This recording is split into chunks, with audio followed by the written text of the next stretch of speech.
I have been impressed with the urgency of doing. Knowing is not enough, we must apply.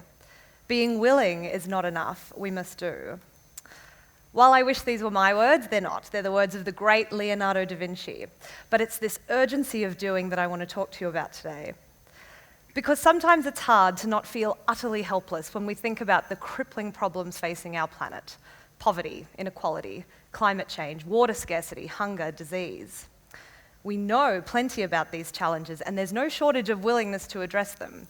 How many people do you know who want to change the world and make a difference? So why have we not done? Why is it that a child dies due to poverty every 3 seconds? Why is it that the richest 85 people in the world have the same amount of wealth as the poorest 3.5 billion? Why is it that 1 in 7 people don't have access to safe drinking water, and 1 in 3 don't have access to a toilet? Why haven't we solved these problems?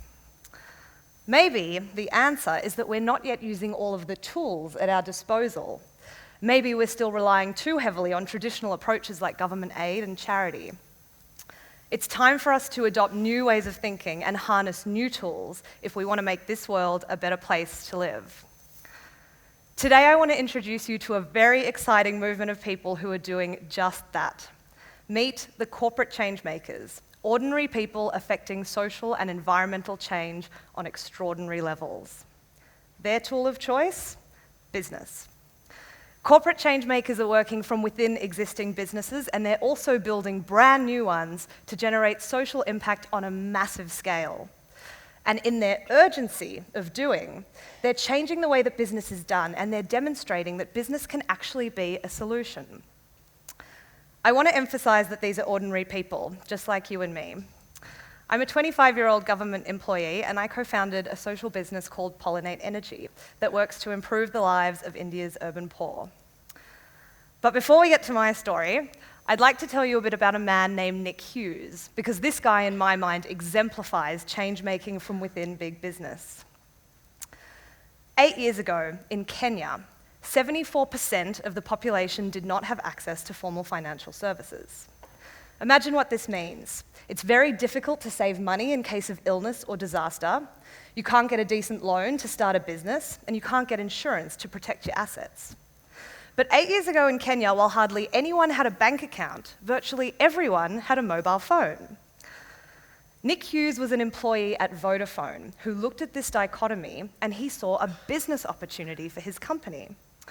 He designed a service that lets people use mobile phones to transfer money, and it became known as the Vodafone Money Transfer Service, or M-Pesa. Now, M stands for mobile, and Pesa means money in Swahili. It's an incredibly simple service. You hand over cash at an M-Pesa outlet, and the vendor will load money onto your phone. You can then send money instantly to another M-Pesa user via text message, and the recipient can take their phone to their nearest outlet and collect the cash. The social impact is profound. People working in the city can send money safely, cheaply, and immediately to family members in rural villages, rather than travelling for miles carrying cash. Basic business transactions are far easier. People use M-Pesa to pay electricity bills, to pay shopkeepers for goods, even to pay for school fees. And users can also access savings accounts, so they no longer have to store wads of cash in their homes.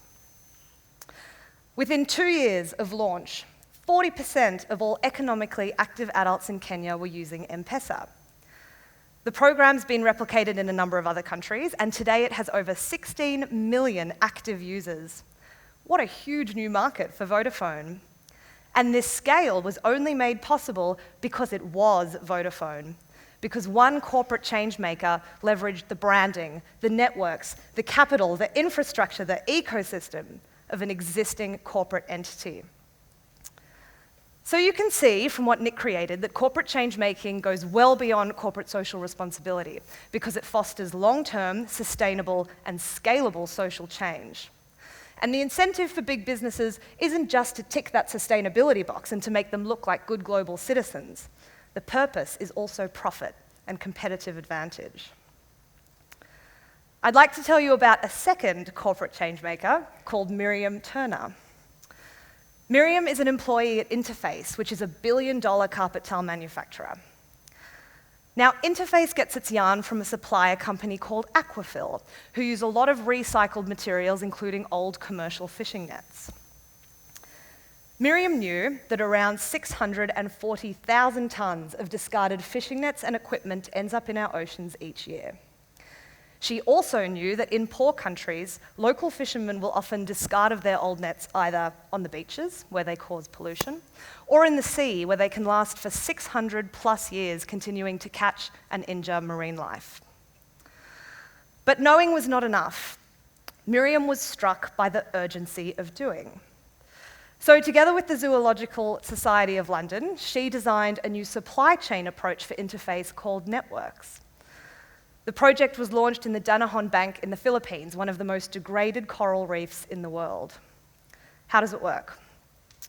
Simply, local fishermen will either collect fishing nets from the beaches or they'll bring in their own end-of-life nets.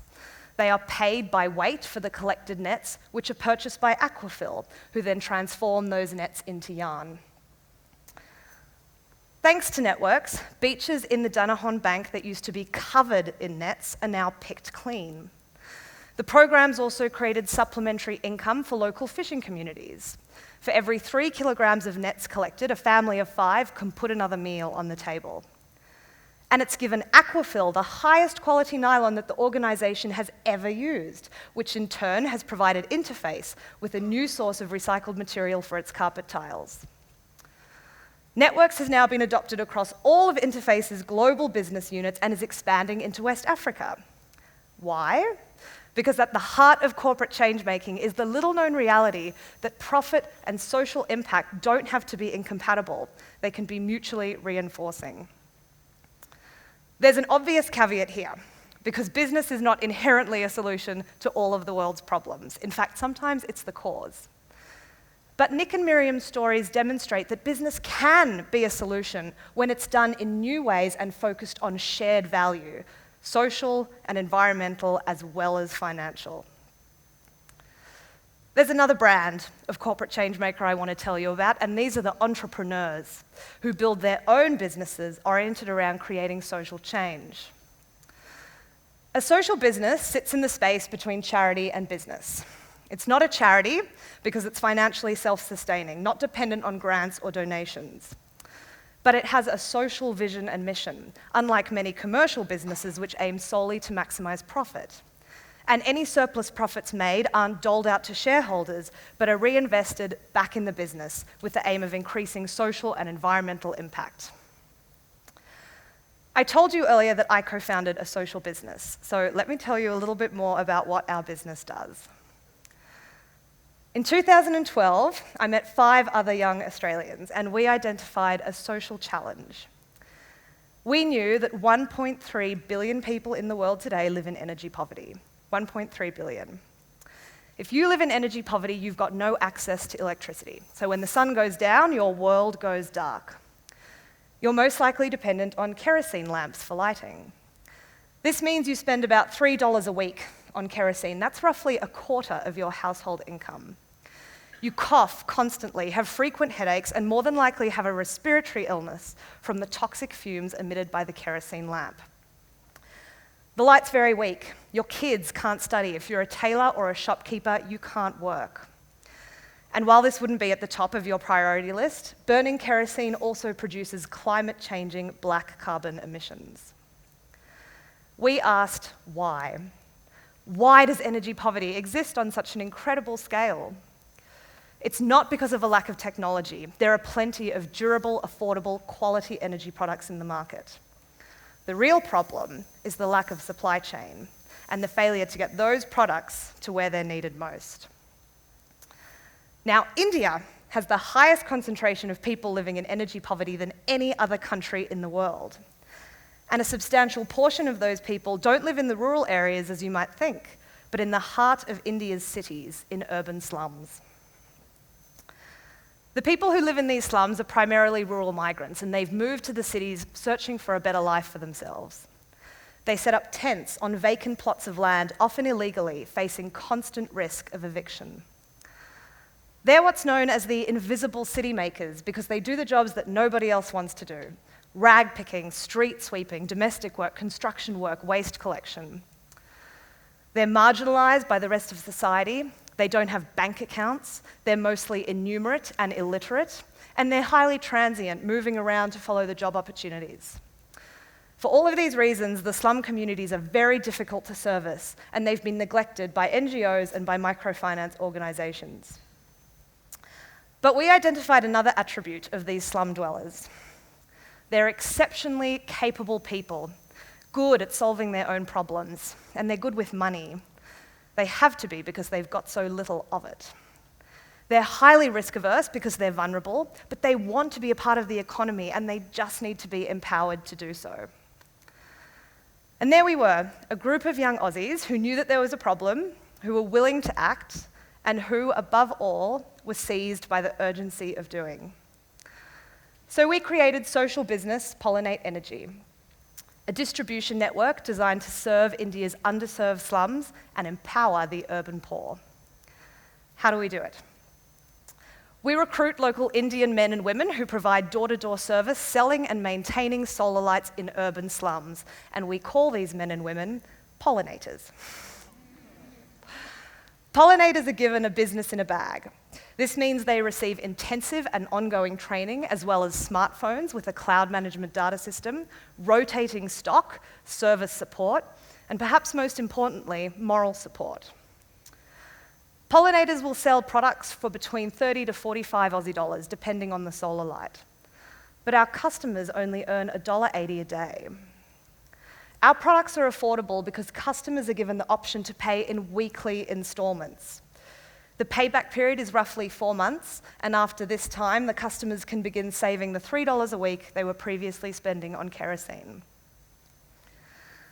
Hearing the stories of our customers, we can begin to understand the enormous impact that a small solar light can have on the life of someone living in energy poverty. This is Amresh. I met Amresh in April of this year when I walked into a slum in Bangalore and I stumbled across his shop. Amresh had set up this shop when he moved to Bangalore from his native village, and until recently he'd also lived in that shop, using kerosene lamps for lighting. Amresh told me that after purchasing a solar light from Pollinate Energy, he was able to keep his shop open longer each day.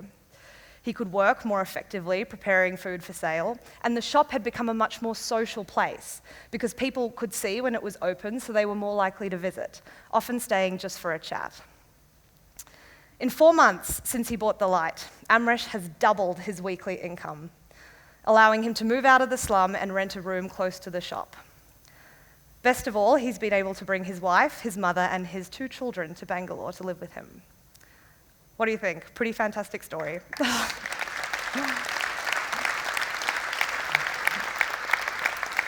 In less than 2 years, we have impacted the lives of over 30,000 people just like Amresh in more than 500 slum communities. The scale of this impact has only been possible because we operate as a business. If we'd used our initial capital to donate rather than sell solar lights, we'd have given out 1,000 lights. But instead, by investing in our pollinators, we've sold nearly 7,000. We see India's urban poor not as people who need charity, but as customers. Customers who want to make their own decisions, but they need to be given the freedom and the opportunity to do so. We give them that opportunity. And when they choose to purchase the solar light from Pollinate Energy, it means that they genuinely value that product. And when something is valued, it has long-term impact. I believe that through our business, we will help bring an end to energy poverty. Our goal is to operate in all of India's 53 cities that have over 1 million people by 2020, bringing light to those 400 million people in India currently living in darkness. And now it's time for you all to listen very closely, because here's what I think you really need to know about corporate change-making. I'm going to give you 3 reasons why I think corporate change-makers have been so successful in driving change. First of all, they were brave. They promoted and they stood behind a good idea even when nobody else could see what was possible. Second of all, they were pirates. They ignored widely held assumptions about how you affect social change, and instead they harnessed business as a force for good. They saw the opportunity and they capitalized on it. not waiting for permission first, but seeking forgiveness later. And finally, they were enabled. They were nested within an enabling environment or business that encouraged them to challenge the status quo and allowed them to drive their ideas forward. Now, this doesn't mean you've got to have a progressive CEO like Richard Branson standing behind you to be a corporate change maker, but it does mean that you've got to seek out those enablers who aren't afraid of new ways of doing things and who will champion your ideas, because those people are just as important to corporate change making as the change makers themselves. Through their urgency of doing, corporate change makers are pioneering a new way in how businesses engage with social and environmental issues, and they're helping solve the world's most pressing challenges. And we can all be part of this. Whether you're an aspiring social entrepreneur, an employee of a big business seeking that social ingredient in your company, or an enabler willing to advocate and promote new ways of working in your organization. If you start thinking about the world's challenges a little differently and using new tools to address big problems, the world suddenly becomes a much brighter and more exciting place. As Da Vinci says, knowing is not enough, and being willing is not enough. So don't just know, and don't just be willing, do. Thank you.